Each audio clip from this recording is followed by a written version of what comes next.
Assalamualaikum warahmatullahi wabarakatuh.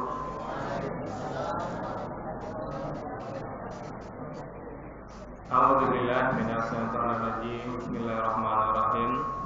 Alhamdulillahirabbil alamin. Asyhadu an la ilaha illallah wa asyhadu anna Muhammadan abduhu wa rasuluhu la nabiyya ba'da. Allahumma shalli ala Muhammad wa ala ali Muhammad. Ibadallah, ittaqullah haqqa tuqatih wa la tamutunna illa wa antum muslimun.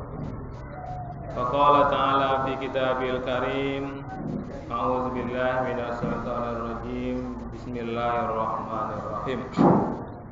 Wal yahsal ladzina law taraku min khalfihim dzurriyyatan di'afa khaufu 'alaihim falyattaqullah wal yaqulu qaulan sadida. Sadaqallahul azim. Dan hendaklah takut orang-orang yang sekiranya mereka meninggalkan keturunan yang lemah di belakang mereka, yang mereka khawatir terhadapnya. Oleh sebab itu, hendaklah mereka bertakwa kepada Allah, dan hendaklah mereka berbicara dengan tutur kata yang benar.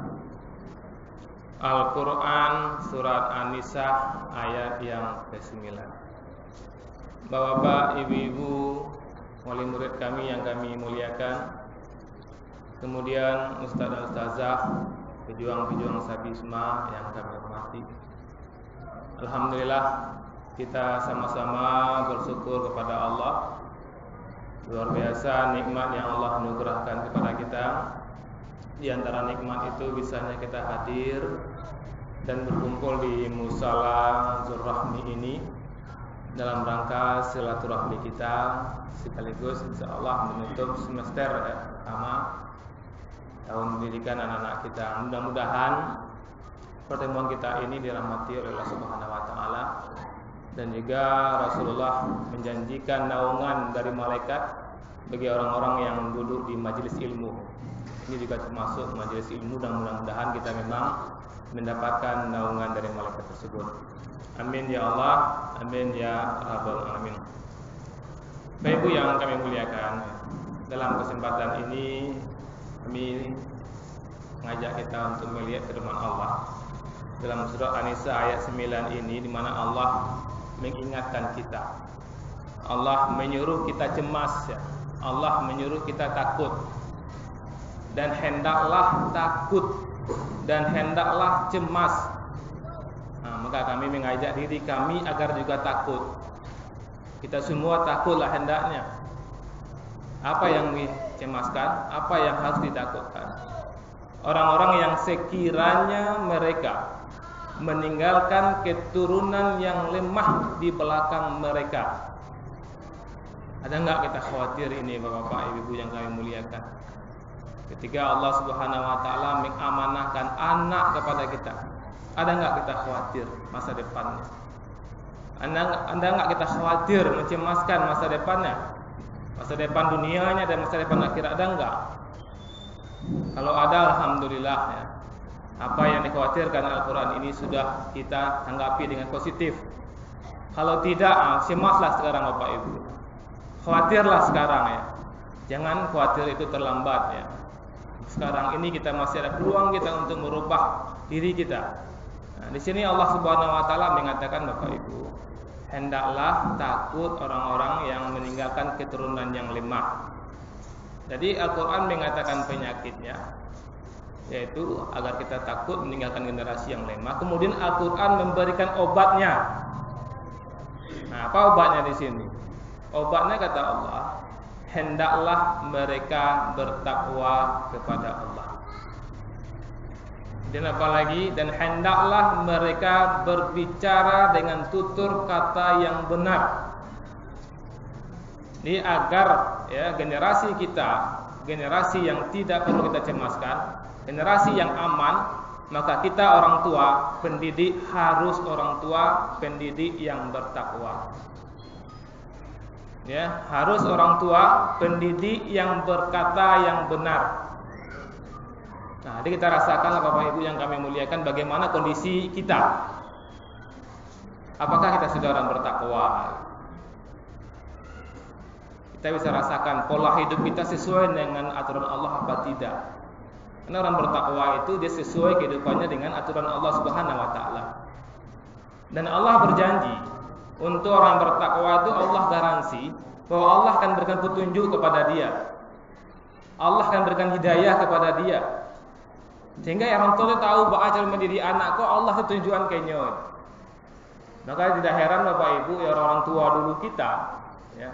Dia tidak ikut seminar ini, seminar itu, tidak ikut parenting ini, parenting itu, tapi anak-anak sukses semua. 10 anaknya ke 10 sukses. 10 anaknya ke 10 jadi orang gitu.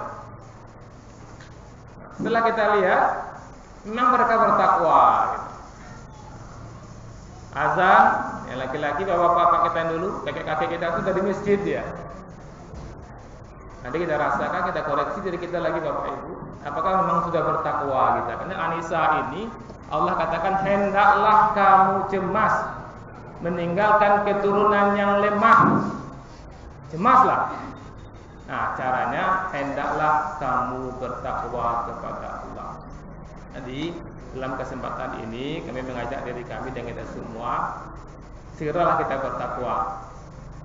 Ya, makanya Jumat itu wajib fardu ain bagi laki-laki, Jumat itu fardu ain bagi laki-laki.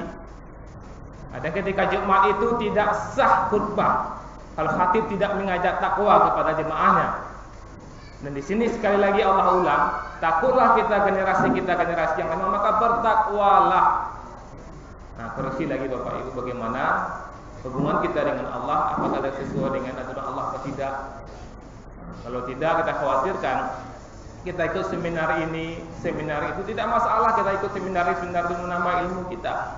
Tapi kalau kita bertakwa, Allah akan ingatkan kita. Benar ini, amalkanlah seminar itu.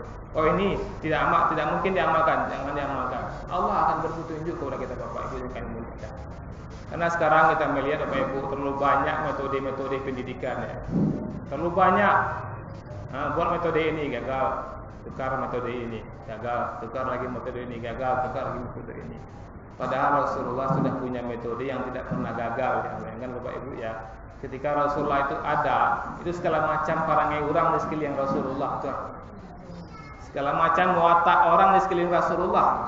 Ketika Rasulullah berikan ajaran Islam, watak orang sama semua. Satu clear, satu warna semuanya. Nah, maka dalam kesempatan ini, pertama bertakwalah kita Bapak Ibu yang kami muliakan. Ya, bertakwa.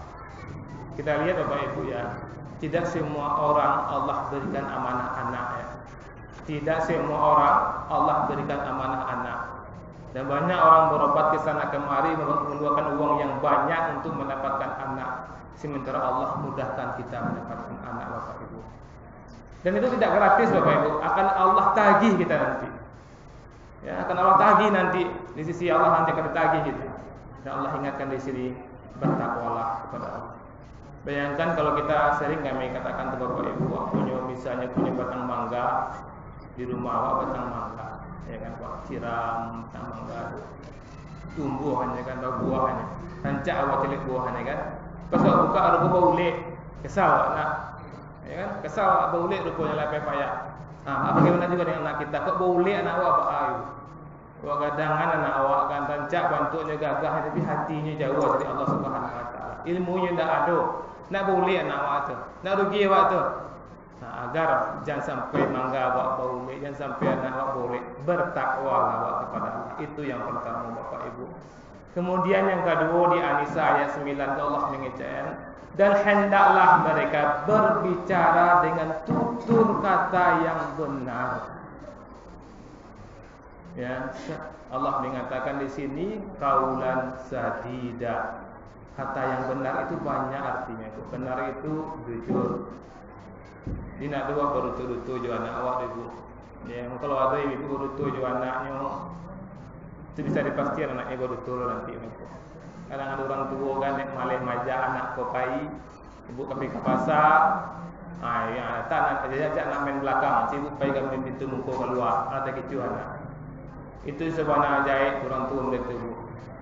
Atau bisa kecian karena emak pai ka bala sebantai sehingga ya rupa mak pai ka pasar misalnya. Itu sebenarnya tak benar ke bapak ibu. Itu nak ambil rusak anak awakmu. Asal kecian kan anak tu, ama pai ke pasar, kini giliran tinggal. Ada saatnya emak bawa, ada saatnya tinggal. Kini giliran tinggal. Agak menangi baan, menangi tinggalnya. Tahunya ada saatnya itu nak pisahnya bayi tu. Akhirnya kan tak begitu anak bapak ibu. Itu bahkan tak rusak anak ya. Kemudian ketika anak misalnya berbuat kesalahan, kita lagi panik tiba anak mengadu awak. Walau serang laki-laki tiba anak mengadu. Ketika itu anak sadar mengeluarkan kata-kata yang tak pantas bapak ibu. Banyak kami pernah mendengar itu. Orang tua memberang anak tak wajar kalau kata-kata itu doang. Sumpah serapah. Kalau anak mau kabur binatang tu sadola ketikanya mengecek anaknya itu. Itu juga tidak dibenarkan bapak ibu ya. Di sini jelas sekali Allah mengatakan Anisa ayat 9 ini berkata yang benar. Rasakanlah kembali berkata yang benar cara mengecek awak. Imam Sudes yang imam di Makkah kan terkecil. Ketika dia kecil yang namanya anak-anak, ketika dia nakal, apa kata ibunya? Ibunda tercinta Imam Sudes itu kepada anaknya, kau jadi imam besar je lah nanti. Itu yang kecil mau jadi imam besar jadinya. Jadi memang mulia waktu doa apa ibu, diaminkan oleh malaikat. Dia cerita paling kundang tu memang tak cerita sebandarnya.